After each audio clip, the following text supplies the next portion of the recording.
আজ থেকে শুরু হয়েছে ত্রয়োদশ জাতীয় সংসদ নির্বাচনের প্রচারণা কার্যক্রম। এর ধারাবাহিকতায় বাংলাদেশ জামায়াতে ইসলামীর আমির ডক্টর শফিকুর রহমান আজ ঢাকা 15 আসন থেকে নির্বাচনী প্রচারণা কার্যক্রমের আনুষ্ঠানিক উদ্বোধন করবেন। দর্শক, এই মুহূর্তে রাজধানীর মিরপুরের আদর্শ উচ্চ বিদ্যালয় মাঠে আছেন সহকর্মী শোয়েব আহমেদ। আমরা এখন সরাসরি চলে যাচ্ছি তার কাছে।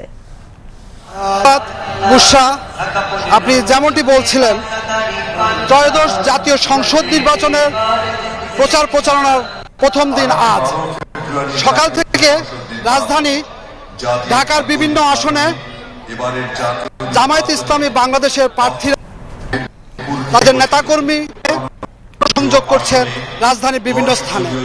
এরই ধারাবাহিকতায় আজ ঢাকার মিরপুরে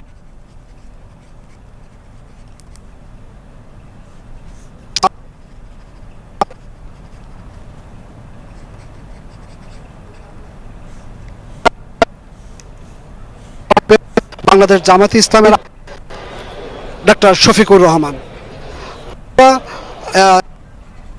আজ থেকে সারা দেশে বাংলাদেশ আসন্ন জাতীয় সংসদ নির্বাচনের নির্বাচনী প্রচারণা কার্যক্রম শুরু হয়েছে।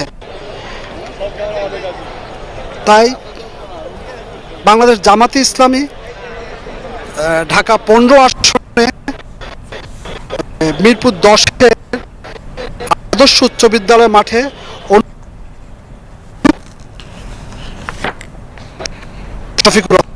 এরই মধ্যে আমরা দেখেছি জনসভাস্থলে দলীয় নেতাকর্মীদের পাশাপাশি কর্মী সমর্থকদের বিপুল সমাগম ঘটছে। তারা দলীয় স্লোগান দিচ্ছে, দাঁড়িপাল্লার পক্ষে স্লোগান, ব্যানার, ফেস্টুন নিয়ে হাজির নির্বাচনী জনসভায়। আর এখানে থেকেই জনাব শফিকুর রহমান ওনার নির্বাচন প্রচারণা শুরু করবেন। বুশরা, এই ছিল আমার কাছে এখানকার সর্বশেষ তথ্য।